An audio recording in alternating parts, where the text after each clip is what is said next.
race is on, and Max Verstappen won a rain-hit Japanese Grand Prix to clinch the World Championship in confusing fashion, on a day when the drivers were furious about a recovery vehicle on track.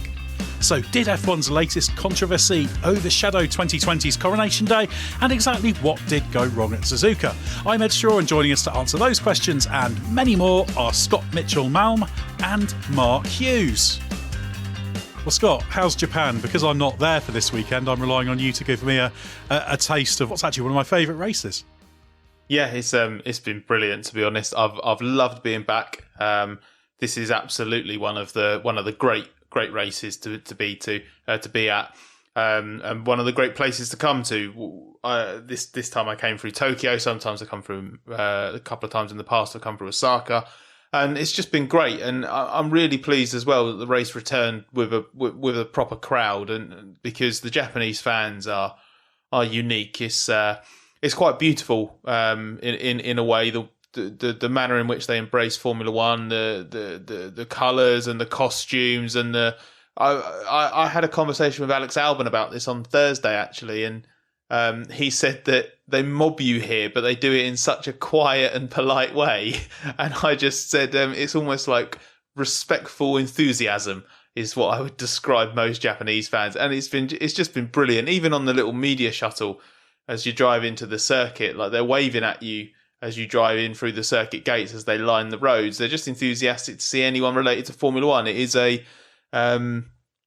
is a breath of fresh air, to be completely honest. There is obviously some amazing fans around the world, but you just don't quite get a welcome like you do at Suzuka. So it's been really lovely to be back. Yeah, it's just one of the things that makes that race so amazing. And I'm pleased to hear it's just as amazing as always. They always show in the TV footage a few fans, those dressed up like Kimi Räikkönen in his James Hunt tribute helmet, that kind of thing. But what it never captures is just how much of that sort of thing there is going on. It's absolutely brilliant. How about you, Mark Hughes? You enjoying it, and did you manage to keep dry? No, I didn't stay dry, but that's you sort of expect that coming here.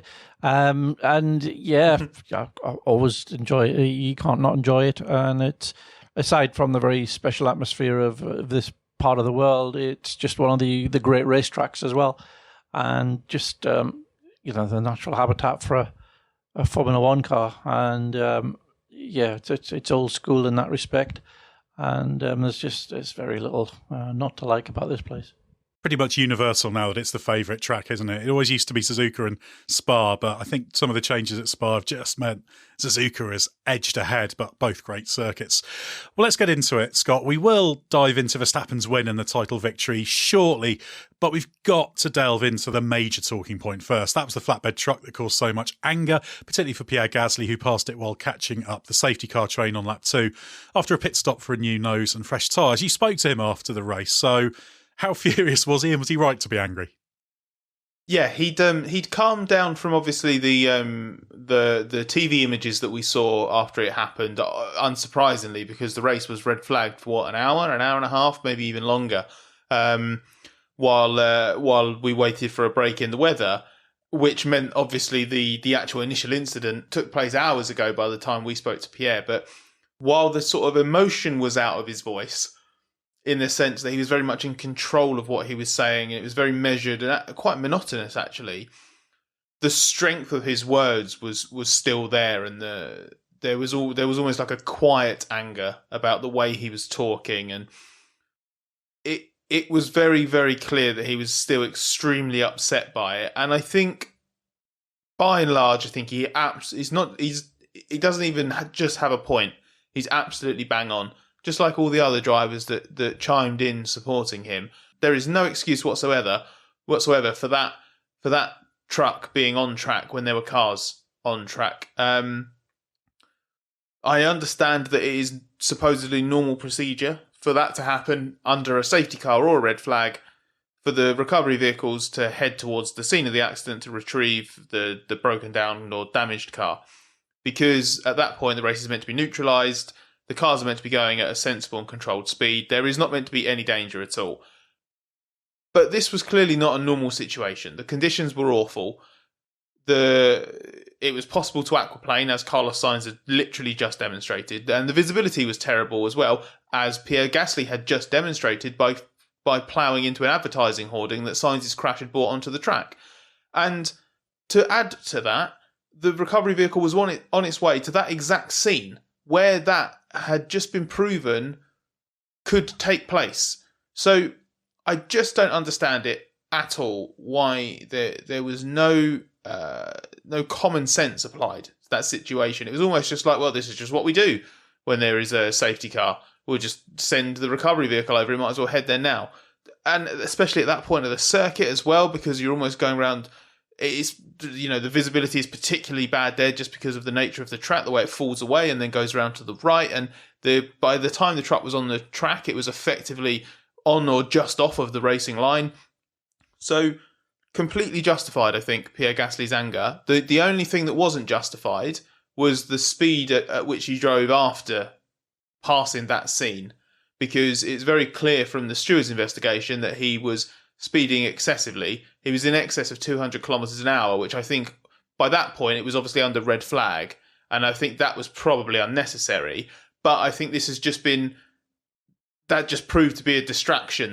The stewards obviously wanted to make a point with that, but it kind of detracted from the elephant in the room, which was that there shouldn't have been a truck in the first place that basically wound Gasly up. So yeah, I think he's completely within his rights to be as angry as he was. And of course, Pierre Gasly got a 20-second penalty in lieu of a drive-through that dropped him from 17th to 18th, but that was specifically for speeding under the red flag after the truck. And Mark, as always, we've got questions from the Race Members Club to be answered. The first one is related to this. If you'd like to join the Race Members Club, head to therace.com and don't forget the hyphen and click on Join the Race. The question's from Oscar Robledo, who says, should Gasly be censured for driving too quickly during the safety car period? And does the enforcement to yellow flags, particularly double waved yellows, need strengthening and drivers made to really slow down? So can you tackle that, but focused on the case study of what Gasly did today? There's two parts to it. There's the thing that Gasly was penalised for, which was Scott has just been talking about his speed after passing the incident during the red flag.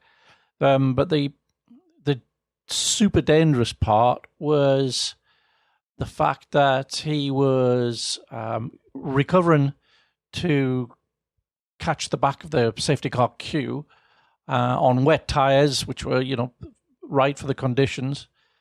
And he was doing what any driver would be doing in that situation. He'd just been in the pits. There was a safety car. He needed to get to the back of the queue. When they threw the red light, he was maybe a second and a half away from the scene. You can't just instantly bring the car down to a crawl.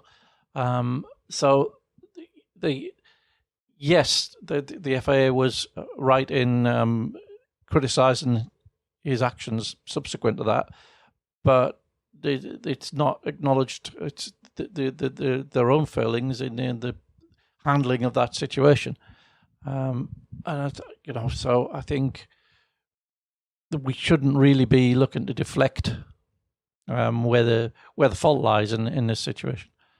But in terms of should drivers be forced to should it be come down harder on? No, I don't think that's the answer. I think the answer is to have more clarity and to have more predictability in how situations are handled.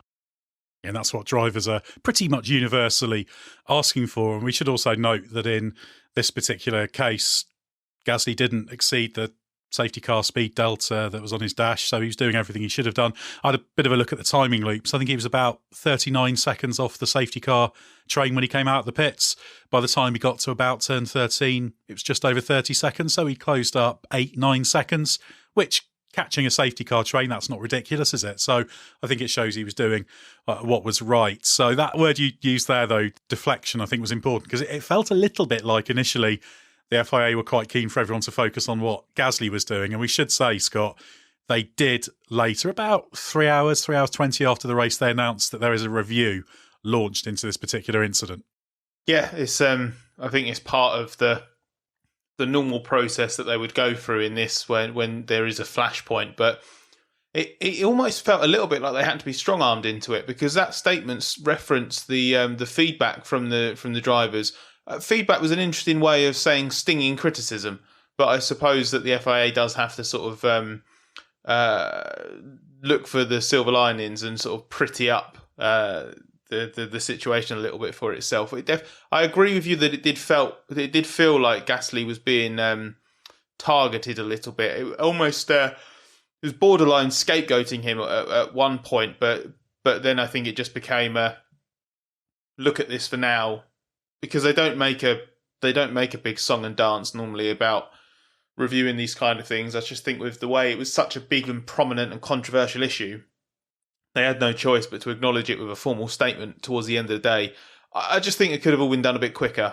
Coming back to what Mark was saying about clarity, I think linked to clarity is transparency, and there was no reason for the FIA not to just hold their hands up early and say, okay, look, we probably acted a bit hastily here.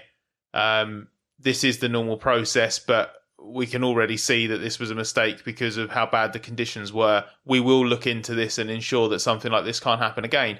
I don't really understand why that needed to take 3 or 4 hours after the race itself for that to come out. But I'm not a communications expert, so maybe I'm missing something very obvious there.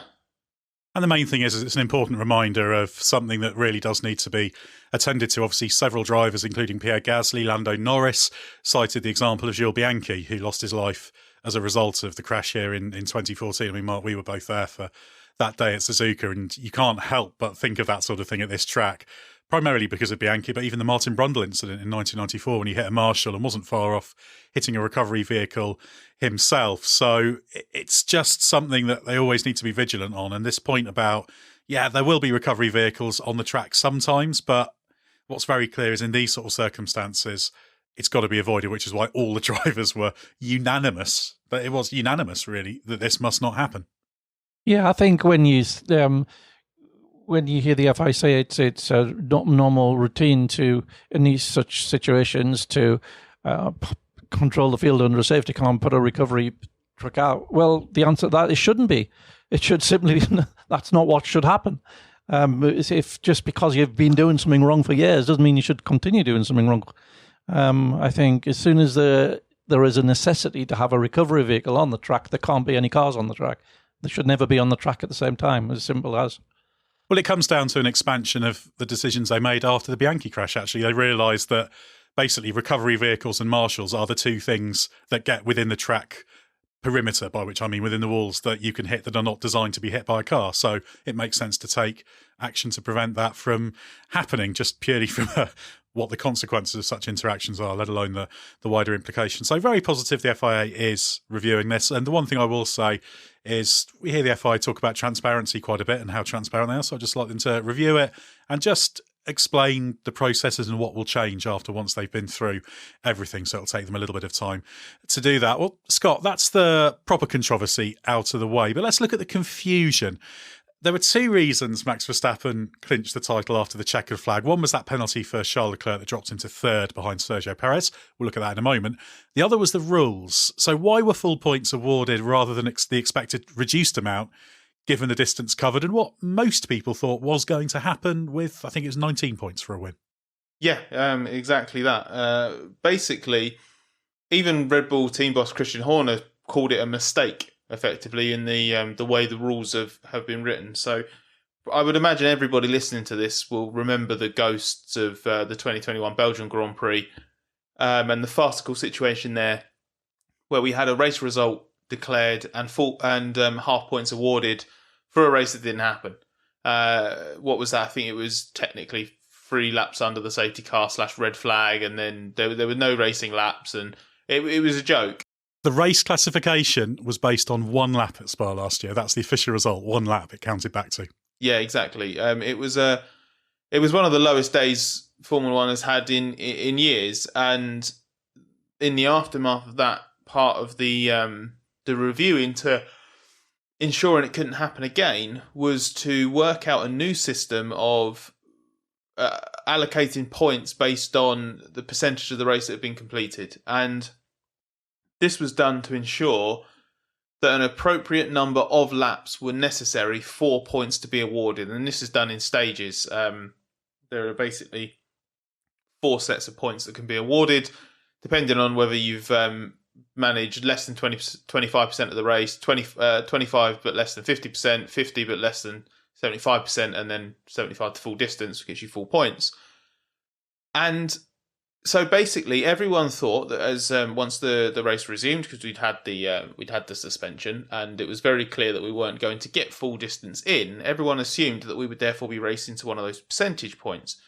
But effectively, what hadn't been taken into consideration, and I'll let you bring up the interesting little thing you've noticed in the previous regs, is that with the way that the regs were written for this year, what they haven't done is basically explained what happens if the exact situation that played out in the Japanese Grand Prix happens, because the rules only set out the points that should be allocated if a certain percentage of the race is completed after when the race is suspended but can't be resumed. And the can't be resumed is key there, because this race could be resumed. So basically what that means is that provision in the regulations is irrelevant. It doesn't come into force because this system that got painstakingly mapped out last year to ensure that laps had to be completed to award points was just irrelevant. It never kicked in, which is just crazy, because what that means is that because the race resumed and was ended by the race clock, and that's the reason we didn't get a certain percentage in, but because it resumed and finished, any number of laps could have been done today, and we'd have awarded full points, which is just crazy. And I don't really know what word to give it. I think some people have taken issue with calling it a loophole, because the regs are written as they are now. They are clear in black and white, and what was done with 100% points awarded was correct effectively, because there was no reason not to based on how the rules are written. But the fact that basically every team boss said that they were expecting it to be a percentage number of points and that they hadn't seen the potential in the regs for this to happen shows that even the people that were in charge of approving this wording got confused by it. I'm annoyed at myself that I haven't, having read that section, clocked that before, but I think it's a bit of confirmation bias. You go to that reg thinking it maps out this, so you're not looking at, you know what I mean? You're not scrutinising that part of it because you're looking at something else. I think that's why I overlooked it, and I assume that's why everybody else overlooked it as well. Yeah, it's an interesting little case, because I think the actual problem with it, that you can, if you have a long delay during a race and then a shortened race by the 3-hour clock, creates a full points for a race that shouldn't get full points, has existed for quite a long time, certainly ever since that full race span race clock exists. Again, we're down to the 2-hour race maximum within a 3-hour window thing, because all of the 6 half points races that have happened before, and some of those predate the race clock, they were all ones that were stopped and could not be restarted. So it was like, that's just the way this is. But a race where you have a long stoppage during it, having started it, and then finishes at the end, is the situation that hadn't been considered. But Mark, how untidy is it that the fact this was a reg that was specifically scrutinised and looked at, but still had that big error in it? Because as Scott said, it was black and white. It did say that, but it just shouldn't have done. Yes, I mean, the rule as written was correctly applied, but the written rule wasn't the intended rule. It wasn't. It had a different meaning to what was intended, and so the race control could only apply what was written. And yeah, obviously that's a massive oversight. It was a race that was completed, as you say. So. It just makes it makes everyone look silly. It's very hard to explain to a casual or even a semi it's a semi-committed fan. It's very hard to explain how a high-profile global sport can get itself into a knot over something as simple as this. It's fairly ridiculous. Yeah, just the confusion was the big problem. That's something that just needed to be avoided. Okay, there was always going to be a lag because of that Leclerc penalty, but yeah, just a stupid situation. Well, as promised, let's come back to that 5-second penalty that cost Leclerc second place to Perez. Mark, he went off at the chicane on the last lap, did just hold Perez off, gave him a little bit of a squeeze on the run to the line. Was that punishment justified? Yeah, it was. I mean, if you if you go off the track, it's one thing overtaking getting a place by going off the track. That's obviously not valid. But this is just as invalid is to not losing a place because you brake so late that you've gone off the track when you should really have lost the place. So yeah, I think that was fair enough. It was a little bit unfortunate in that he probably hadn't realised this was actually the last lap, in which case it was he was probably concentrating on not wanting to be passed down the straight.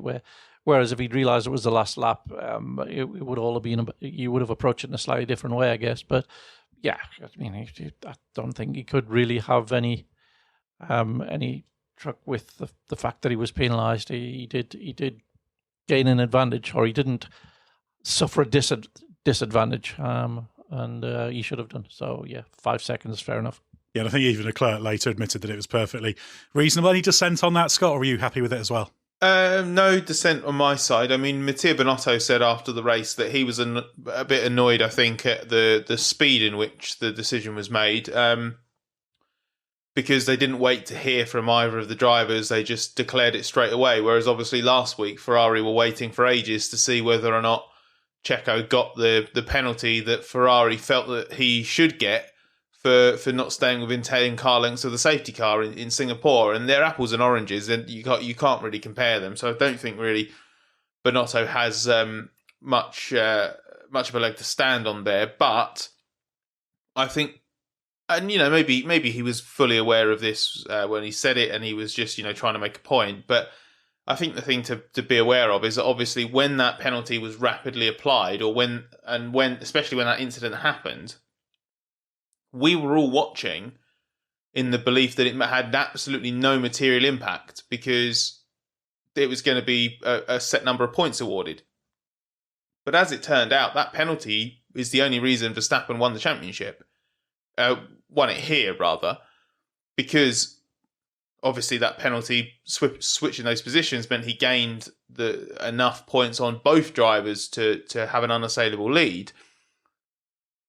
And I think that personally anyway, I think the officials are aware of that. I think they know that because full points are going to be awarded, they know that decision has an impact on whether he's crowned champion or not. And I believe that is why they expedited that decision. They're within their rights to. They don't have to listen to the drivers afterwards. If they consider it slam dunk, they can just make the decision there and then. But I would be amazed if the reason they did that so quickly wasn't because they knew that it would be pretty rubbish for them to leave the result as it was, dwell on it for an hour or two, then later in the evening give Leclerc the penalty, promote Perez, and then obviously after the fact declare Verstappen champion. I think they wanted to avoid that at all costs.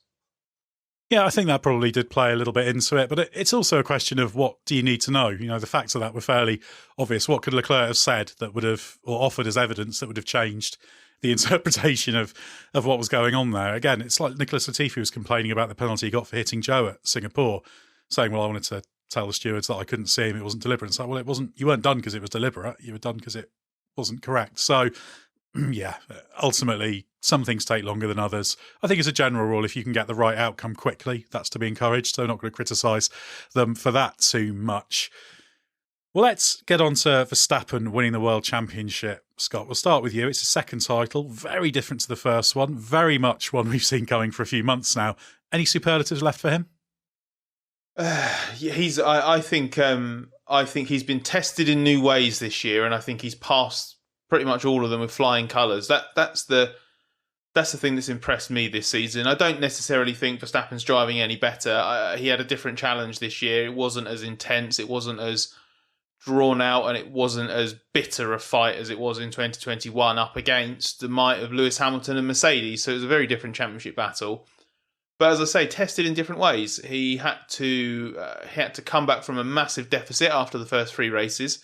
He had to dig down and help Red Bull make sure that they reacted properly with their early reliability problems. And we know that Verstappen sets an incredibly high standard and holds Red Bull to an incredibly high standard. So he would have played a part in that, absolutely. But then there was also the fact that even once his season got going, the Ferrari was the faster car. So Verstappen's had to win an awful lot of races this year, not starting from pole position. His pole to wins ratio is fantastic. It's I think it's even great. Is it greater than the inverse of Leclerc's pole to win ratio? So Verstappen's done a lot of winning without the fastest car this year. He's won wet races, dry races, wet dry races. He's won from pole. He's won from 7th, I think, 10th, 14th. He has been fantastic this year in various conditions. And while you can absolutely say that, it was easier in some ways because Ferrari kept imploding and finding new ways to mess it up, and it wasn't as fierce a fight as it was in 2021. No, it wasn't. But it was a different fight. It was still one he had to win. It was still one he had to be brilliant in executing in order to dominate the championship the way he did. And I know every now and again I compare Verstappen's stuff he's done this season to things we saw in the Hamilton-Mercedes era. But the reason I do that is because I think that's what a lot of people who've only been watching F1 for the last few years. That's what they have as their reference. And anyone who was listening to us in 2020, for example, will know how high a bar we felt that Hamilton set that season. And just because he didn't have any immediate opposition outside his own team on a race-by-race basis didn't make that any less impressive, because he was absolutely phenomenal. And Verstappen, it was similar in a different way this year. The race-by-race competition has been a lot tougher because Ferrari has often been up there, and very occasionally Mercedes has as well. But actually over the course of the championship season, actually since probably Azerbaijan, he hasn't been threatened at all. So it's been different, but he's just been relentless, and he's never really looked phased, to be honest. So I think he's been superb this season, and the fact that he's a double world champion is one of those where kind of feels really weird to say it, but then at the same time I consider what he's like as a driver, and it is just an absolutely natural fit because he is now part of a super elite club. And I think he has to already go down as an all-time great. It's just where he's going to be in that list when his career finally comes to an end. Considering he only turned 25 a few weeks ago, it's frightening to consider what he might go on to achieve. There will be many, many more wins, I'm sure. But you've encapsulated what it is he does that's great. He wins all different types of races in all different circumstances. He wins marginal races from down the grid. He wins championships that are nip and tuck all the way. He's able to dominate and pummel the opposition when it's possible to. That's what the greats do. They're able to do that across a wide range of conditions. But Mark, let's just have a look at this race as a bit of a case study. This is probably the latest we've ever got into how the race was one question, but let's apply that to be an appraisal of Verstappen's qualities that he showcased today. So how did he win today? He's one of his amazing qualities is how he's on the limit immediately, and he just first lap of the weekend he'll quite often be faster than anyone by a couple of seconds or more. You see it in a wet session as well. He's immediately on the limit. He's got just sort of a 360-degree sense of where the car is, where he is, and that's he just that's just it's not. I don't think that he feels he's pushing against the limits there. He knows where the limits are and just gets straight up to them. And quite often you'll see the others then gradually sort of claw their way back towards him. And he ended up taking pole by a scant margin because he got a little bit. His final Q3 run was a bit scrappy, and he ended up relying on his first Q3 run, but it was still there. But I think probably the best bit about his weekend was the first start, when the car bogged down a little bit. Leclerc got the run on him, was down the inside and clearly ahead, and it didn't faze Max at all. He just stayed on the outside, which you can do there. It's a big, wide, fast entry, and in the rain, there's more grip. It's a longer way around, but it's a grippier way around, and he just sat it out around the outside and had enough extra momentum. With a title sitting there waiting to be taken, he wasn't. He didn't play it calculating. He just did what he always does and just raced. And Leclerc given the necessary room, just a tiny bit of room that needed to avoid the collision, and that was it. He was through. And then he set such a hot pace. Leclerc was able to stay with him, but Max knows very well what his car's strengths and weaknesses are relative to the Ferrari, and he would know that if Leclerc was trying to keep up with the pace he was setting, he was going to do his tyres in, because that's what the Ferrari does, and it did. And Leclerc kept up with him for about 3 laps, and then just destroyed its front tyres, and after that was rapidly going backwards and then being caught by Perez. And that was it. And then Max just didn't ease up at all, just won by 20 seconds, 25 seconds, something like that, in as many laps. And just a totally dominant, but it never looked under any threat at all. He was at one point pondering, are we going to, because they had the gap, they could have done the free pit stop. Are we going to do the free pit stop and, go for the fastest lap point? And the team said, no, we're not going to risk that at the moment. And he was quite calm about it. Everything was, you could hear from his, the way he was talking to his engineer, everything was very calm and under control. And a situation that you look at from the outside looks incredibly leery and dramatic. He's just in his natural environment, and he's at home. And he's one of the great drivers, and he's in by far the fastest car and probably the best team. So the outcome's not really a surprise. The amusing thing about the way he was in such control and how calm he was in those closing stages. The good example being what Mark said there about not chasing that fastest lap point is almost like they were resigned to the fact that it wasn't going to be won. The championship wasn't going to be won. So they were just like, okay, well, we'll just go to Austin. And if we go to Austin and we've missed out on winning it here by a point, that's fine. We'll get it done in Austin. They were very calm about it. And I think Max has actually been quite good about this the last couple of races. He's obviously this was his second chance to win it, but he's never looked like chasing it, has he? It's not looked like someone who's just like, feels like he's got a point to prove or something with the way he's going to do it. He's just sort of gone, it'll happen. Like he's known since the French Grand Prix, since Leclerc put it in the barrier, and Max said that after the race in his champions press conference. That was the moment that he thought, I'm going to win the title this year. That's back in July. So since then, he has just been like, okay, I'm just going to keep doing my thing. And if I keep doing my thing, it will happen. He's so brilliantly process driven. He doesn't get carried away chasing the goal. He just goes, I'll just do this here. And if I do this here constantly, week in, week out, then the goal takes care of itself. And it was just funny that manifested itself today in this really chilled demeanour, to the point where he admitted he found it funny afterwards that he had no idea he was world champion, because he got out of the car and thought he hadn't done enough because it wouldn't be full points. Then someone suggested he might be, but he wasn't sure. And then the FIA media delegate, Tom Wood, told him, no, full points, you're world champion. So then Max sort of celebrated. But then someone else told him, oh, actually, no, I don't think you are. I think you are 1 point short. So he wasn't sure. And then he joked and said, but then someone told me I definitely was. So I had enough point and I was world champion again. And he just laughed it off.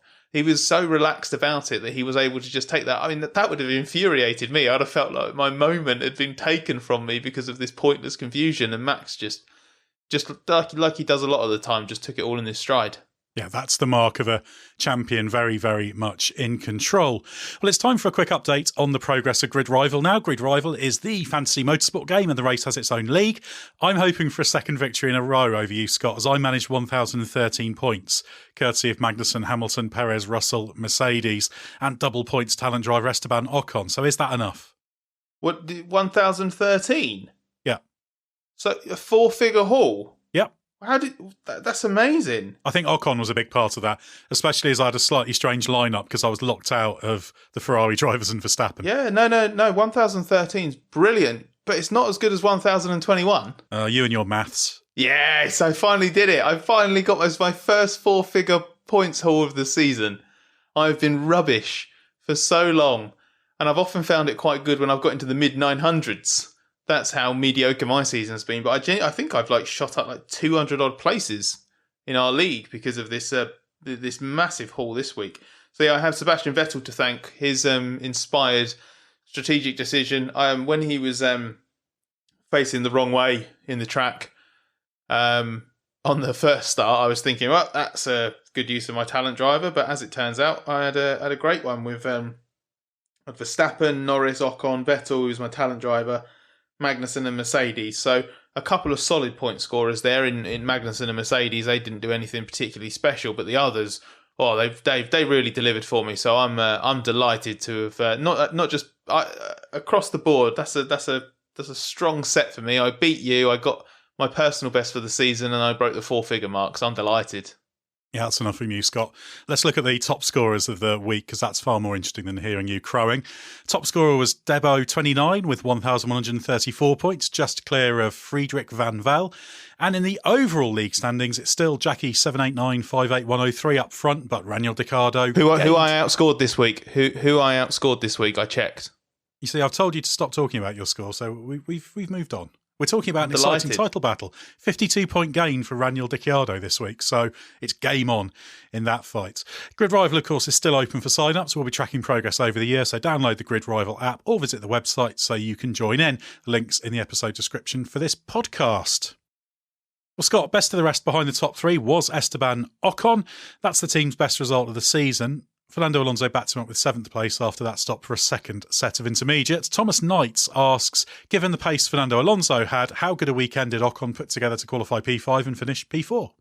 Yeah, he did a great job. He pieced it together in qualifying, and Fernando just didn't do quite a good enough job when it counted. When he looked like he was the one who had the edge up until that point.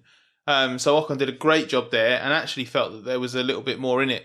As well. I don't think he didn't think obviously he could have qualified any higher, but I think he was very, very happy with. I think he just sort of felt, maybe I could have gone just like a tiny bit faster. So that was great, and obviously it was the foundation of the race that followed. But that performance in the Grand Prix was fantastic. Obviously the Alpine had a clear straight line speed advantage over the Mercedes when Hamilton was hounding him relentlessly in that Grand Prix. I lost count of the number of times that they crossed the line like 3.5-4 tenths apart, but it still wasn't enough. Obviously no DRS because of the conditions, but that Mercedes is so draggy and was running a bit more wing. So just Lewis never had any chance of getting past. But Esteban did a fantastic job, because the flip side of it being, I don't know whether it was necessarily just because of wing level or what, but he still had to make sure that through the twisty bits, and he didn't leave any margin for error. And we saw George Russell in the other Mercedes, admittedly up against a couple of slower cars, so it was a bit easier to do this. We saw George get quite clever and improvise and use the Mercedes strengths through the corners to nick a couple of places in really good parts of the circuit. And Esteban made one or two tiny errors that let Lewis sort of show a nose or try a cutback and that kind of thing, but held firm brilliantly under immense pressure from someone of Lewis's caliber. And afterwards, they were in great spirits. Lewis came up went over to Esteban in the mix zone afterwards, right in front of us, and gave him a big pat on the back and just said, next time I'll get you. That was great fun. And Lewis revelled in the battle. Ocon was dead proud of himself. It was for me, it was the highlight of the Grand Prix for me. It got very interesting late on with the Perez-Leclerc battle, but I was glued to that Hamilton-Ocon fight. I could have watched that for another 15, 20 laps. Yeah, that was a really high-class drive from Ocon. It's very, very easy to get things wrong in those conditions. As you say, made a few little mistakes, but one proper mistake and you lose that position. Mark, let's talk about Alonso. He was a little bit frustrated after the race because that late change of tyres in the first stint, I think, was the problem he had. He didn't come in, I think, till lap 8, whereas the first stoppers were on lap 5 and most had come in on lap 7. So do you think Alonso had a point? Could it have been much better for him? Yeah, I think that was right. He may even have been able to come in a lap before everyone else, on the first lap after the safety car released them. That's what Vettel did and Latifi did, and it pulled them up a lot. But his weekend got away from him really in qualifying. He was all through the practices, a bit like Max. super fast immediately. Ocon nowhere near him, and Ocon eventually through the weekend gradually getting closer and closer. That's the pattern we see regularly this year. And then when it came to it in the crucial Q3 lap, just a small error going up the hill, and that was it. So he's 2 places behind, and that just sort of defined his weekend. So really, yeah, I can understand his frustration, but it'd be with himself as well, not just the strategy call. Yeah, you had that great dice with Seb, and they crossed the line almost as one. It was, I think, a 100th or a 16. 0.016, I think, from the gap between them. Just fantastic dice. And had the race gone on another lap, I'm sure he would have got it. He would have got that place. The car. The good news is that the car is really good. It's improved a lot with that upgrade that went on in Singapore, and they're really sort of targeting racing Mercedes on an equal footing for the rest of the year, which I think that might be ambitious, but they outqualified them here and finished ahead of them. So I think Alonso is probably gone home kicking himself, because he probably feels he could have been involved in a fight for the podium had he put everything together in the way that it looked possible to do.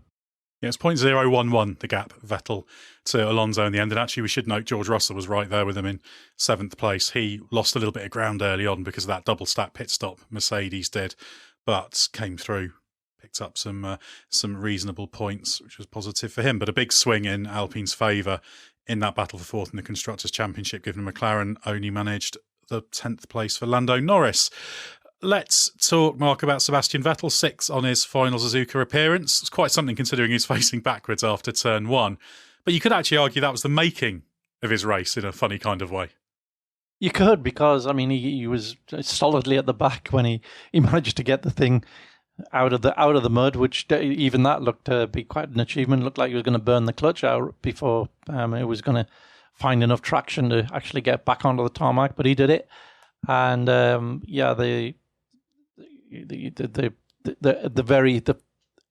the very first opportunity, as soon as the safety car came in, he came in, and Latifi did the same, and that turned out to be absolutely the right time to get onto the inters, to get off the wets and onto the inters, because the track was clearly already ready for inters by the time they got racing, but they'd been obliged to put the wets on because it was a safety car start. And yeah, he made that work. He was pretty impressive in qualifying, I thought, and obviously it was quite an emotional thing for him, because he went around and saluted the fans afterwards. You know, he went out on a lap that was never going to get him to the line in time to begin the laps, but it did give him the opportunity to thank the fans. And then he just he got involved in a little bit of argy-bargy at the start with Alonso, and I think Alonso was unsighted, and there wasn't really room to fit the two cars into turn 1, and that's where Seb ended up on the grass. But I'm sure he'll go home with a nice warm feeling after that final appearance at Suzuka. And he was putting about the idea that he'd be very happy to make a one-off comeback at Suzuka next year if anybody needs him for that. I'm not sure I have many takers for that, but you never know. Stranger things have happened. But yeah, I'd agree that first turn thing with Alonso and Vettel was just one of those things, really. There was an element of risk for Vettel going around the outside. Don't think Alonso did anything untoward. Just these things happen. Scott, let's talk about Nicholas Latifi. For the first time this season, only the third time ever, he finished in the points, 9th place. Lucky or a genuine high point for him? A little bit of both. He made the decision that Vettel did as well, as Mark explained, and made it work. His pace was good when he went on to the intermediates, and I think actually for a while there was a point where he was being overtaken by other cars, and I think it was Lando Norris who was next up behind him, but Norris couldn't match his pace in the McLaren, and you know, so. Yeah, lucky in the sense that obviously the gained a few positions for a few different reasons. Obviously, Albon had the problem on the opening lap. Sainz crashed out. Gasly had a pit lane start, blah, blah, blah. But then obviously all of that was basically negated by the gamble to go onto the Inter. So from there, I just didn't put a foot wrong. Made the call, made a smart call with the team. It was either his decision or the team's decision, and he trusted it and made it work. And I'm pleased for him because he was actually quite.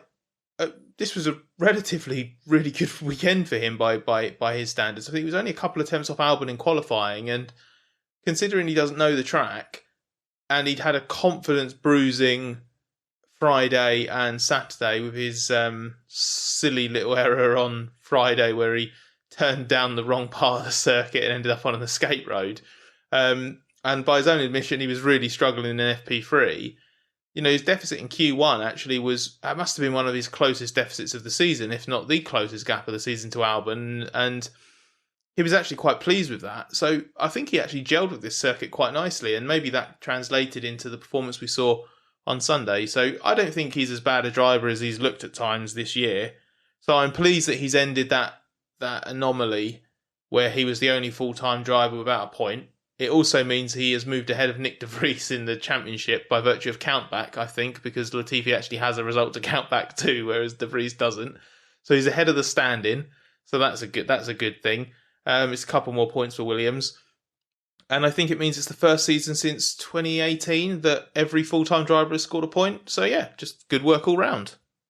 Yeah, and I think for Latifi, he's a popular chap. He's got a good approach. He's not a stunning Grand Prix driver. He's probably only got 4 more races left in his F1 career. So nice for him to have a points finish at Suzuka as something of a collector's item for his memories of his F1 career. I suspect I might be wrong. He might be back for many more seasons, but it seems very, very unlikely. Well, as usual, we'll finish off by blasting through some questions from the Race Members Club. We'll start off with a batch about the wet weather. Mark, we'll start with Jannis van der Waal. Why didn't we just start on the full wets after the red flag? It feels like the FIA is too cautious every time they red flag it. The drivers can drive slower, and that is also a skill. And we will see performance differences. What else do we have the full wets for? Well, Jannis, you've hit on the problem in that last sentence. The full wets are the problem. I think the wet tyre is so ineffective that race control just feels there would be multiple red flags if they did that. If we had an adequate full wet tyre that was good for more than just following the safety car, you could entertain ideas like starting a full wet race from a grid start. But with what we've got, I'm pretty sure you just get carnage and one red flag followed by another one, triggering another one. So it's not feasible with what we have at our disposal. Well, Scott J. Gannon asks a connected question of should we get rid of the wet weather tyre? It feels like that in the past 2 years, if there is heavy rain, it should just be checkered flagged. Well, I think the wet tyre does serve a purpose in that it's a good little bit of water dispensing behind the safety car and on reconnaissance laps, and I think that is basically the extent of its purpose. There was a point at which it was vaguely useful in the Grand Prix, but I think the fact that the back markers switched to intermediates and immediately started lapping several seconds faster than anybody else was the giveaway. So this version of the wet, you could scrap it and it would make very little difference. I think the Inter has such a big operating window that the wet is pretty much surplus to requirements in all but the most extreme circumstances. Mark, next up, question from Mark Stipe, who says, in an interview on Sky with Mario Isola, he mentioned there's nothing they can do for a tyre that can help visibility. Is there a special rain upgrade that teams can do for wet races that can help combat spray? Really, it's just part of what an open-wheel single-seater racing car is. And when you add in ground effect underbodies designed to throw the air and therefore the spray up high, the problem is compounded. It's just inherent in the concept of the car that it will throw up a lot of spray. And I think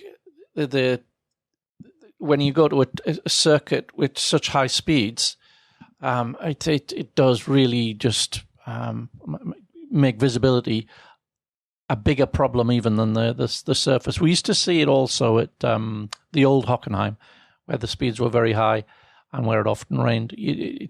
Just the sheer volume of water, but created by the speeds. Could you do something? I mean, you're talking about some bodywork canopy at the back or something like that. But it's a sort of far-fetched idea, and it would probably create more problems than it solves. So no, I think it's just something that is part and parcel of the sport. Scott, another question from Oscar Robledo, who says, given some of the great wet races we had in the past, Portugal 85, Britain 88, Japan 94, Silverstone 2008 spring immediately to mind, that probably wouldn't be run today, does Formula One need a fundamental rethink of racing in the wet? No, I don't think so. I think it just comes down to the points that Mark has talked about so far. One being the inferiority of the wet tyre product, and Max Verstappen said after the race that this isn't meant to be criticism in that, criticism for the sake of it. It's meant because he and the other drivers, they want to help. Is there a way that they can assist with Pirelli making a better wet tyre? Can they work out a way to do more efficient wet tyre testing and everybody throw their weight behind that to make the wet tyre better? If you carry on with the product we've got, and we have the SARA regulation where, as Mark was saying, it exaggerates the problem, then you are just going to have ultimately a car and tyre that can't race in the wet. And I know it's frustrating. I know it definitely does feel like modern F1 cars and these F1 cars are way more vulnerable to racing in the wet than they have been in the past, but yeah, it's because they are, and it's also because I think areas of circuit technology haven't improved enough. I'd be interested to see what gains could be made if circuit drainage and different types of surface that perhaps don't have as much standing water on them could potentially be invested in, but that's probably quite a long-term project for a lot of circuits. But that would be an interesting area of research as well, because it isn't just the cars. Sebastian Vettel was talking about the fact that it's the circuits as well, and he said that we've known that for a while, that these some surfaces, and he suggested that Suzuka is one of them, are just prone to developing pools of water on them. So is there potentially something we could do there? I don't know, but it's an interesting idea. Mark, another question from Oscar Robledo, who says, if the differentiation between full wet and the inter is so big, should there be a regulation that allows the use of the wet tyre to be mandated until the race director lifts it? This will remove the competitiveness argument and enforce the safety first mantra I've been hearing all morning from drivers and team principals. You could, but it removes an element of competition, doesn't it? And it seems to be a sort of, I don't know, a low way of solving a problem rather than coming up with a better way of doing it, a better tyre, and not taking out a whole dimension of competition. I think that's the way forward, rather than trying to standardize it more and making it sort of the exact same strategy for everyone. I wouldn't be in favour of that. Next up, Scott, Chris Parrott on a different topic said, we had a race-long battle between Ocon and Hamilton, thanks in part, I feel, to there being no DRS. Is this a reminder that maybe lots of overtaking doesn't necessarily mean better racing? It's difficult to draw too firm a conclusion, because it was kind of a very, very specific set of circumstances, wasn't it? Obviously, the conditions played a massive part, because it did restrict it restricted the possibilities that Hamilton had to overtake. It's obviously not as easy to send one down the inside at the chicane, for example. It's more difficult to get a cutback or something, because you're just struggling for grip all the time. There is the inherent differences between the two cars. I think if they're equal enough, then even with DRS, I think that Alpine and Mercedes fight would be quite interesting. Mainly because I think the Alpine in the dry conditions would be coming off that final chicane a bit better. So I don't think Lewis would necessarily be 3/10 behind him coming off the corner, but I could be wrong. And then, yeah, there's like I said, the differences between the two cars are going to vary circuit to circuit, not necessarily that they're going to have those wing choices and quite such a speed offset. So tricky. I wouldn't want to draw too firm a conclusion from it. I think it just showed that probably more than anything, that actually in the wet you can still have good racing like that. Because I was a bit worried when the race started that the visibility would be so bad and it'd be so difficult to follow through the twisty bits that we wouldn't actually get cars running close enough to do anything. But actually that was fun. But I do agree with his underlying point, which is that you don't need to have a lot of DRS drive-bys for good racing, because those aren't overtakes and passes. That's just a bit of nonsense stat padding, to be honest. Yeah, I like a bit of a tense battle like we saw between Ocon and Hamilton. Mark, next question is from Chris Parrott. Says, is it just me or did the race end a lap early? I can see why you think that, but no, it didn't. The 2 hour limit is the one that Chris is thinking of, which is when it's the 0 countdown plus 1 lap. But when it's a 3 hour limit, which is the window in which a 2 hour race has to take part, or a race going to the full distance, in which it can happen, that 3 hour window, when that's the hard wall that you're up against at the end, which in this case it was, you don't get the extra lap, because the very point is that it has to finish with, in that time. It can't go over that time. So it's the first lap at which the leader goes over the start finish line when the countdown is already at 0. So it was actually correct. And we'll finish off with a couple of questions about the driver market with some news this weekend. Scott Urban Strenken said, my question is, with grid seats filling up for 2023, do you think there's still a chance to see Daniel Ricciardo on the grid next year? No, there isn't. And Daniel has accepted that, and he's admitted as such he's not going to be on the grid next year. It's all eyes on 2024. I think that in itself is a bit optimistic, to be honest. I just can't see what options are going to be available for 24 that aren't for 23. And I can't see why necessarily he'd go for them in 24 if he's not willing to go for them in 23, unless, his personal circumstances change. Maybe a bit of time off makes him realise he's desperate to be in F1 at any cost. But yeah, just difficult to see it. But he won't be on the grid next year. There's 2 vacancies, one at Haas, one at Williams. The Haas one is a straight fight between Mick Schumacher and Nico Hülkenberg, and the Williams one's probably going to go to Logan Sargent, but I have heard Antonio Giovinazzi and Schumacher linked to that as potential alternatives. So, yeah, let's see who ends up there, but it won't be Daniel.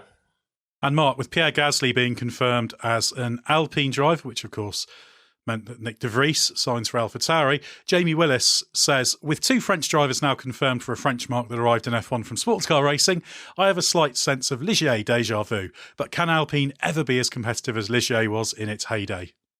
Yeah, thinking back to 79 and 80 when you had Lafitte and Depaille and then Lafitte and Peroni, and they had absolutely rocket ship of a car. It was fantastic. And can Alpine ever be as? It's a very different environment now. You're looking at huge competitive cycles because teams are so big and well resourced in comparison, and the regulations are so tightly defined. Whereas back then it was the resources that were limited and the regulations unlimited. It's the other way around now. Not unlimited because we've got a cost cap, but compared to those days, absolutely. So. It would be, and it would never say never, but it's not going to be like it was with Ligier, who had been just sort of semi-competitive and then all of a sudden just turned up with a dominant car. I don't think you're going to see that sort of, switch-like change in a competitive landscape. I think you got to be looking at teams that have already built up a massive resource and are still enjoying the fruits of that despite the cost cap. So you're looking at the existing top 3 teams, and Alpine's now pushing very hard as properly established, I would say, is the 4th quickest car, but and is nudging Mercedes, as we touched on before. But to go from there to what Jamie's referencing back in 79, 80, I think we could be waiting a long time. Well, they've set a 100-race plan that the clock started running down on at the start of this year to emerge as a regular podium finisher and front runner, so that's their time scale. Well, thanks very much, Scott and Mark, for your insights. Head to therace.com and don't forget the hyphen and loads more to read there. And make sure you download our new app. Just search for The Race Media on your app store of choice. Remember to check out our sister podcasts, including Bring Back V10s, and also have a look at our YouTube channel. If you enjoy this podcast, feel free to give us a review on your podcast supplier of choice. There's now a 2-week gap before the United States Grand Prix, but stay with us on the Race F1 podcast for everything you need to know from the world of Formula One.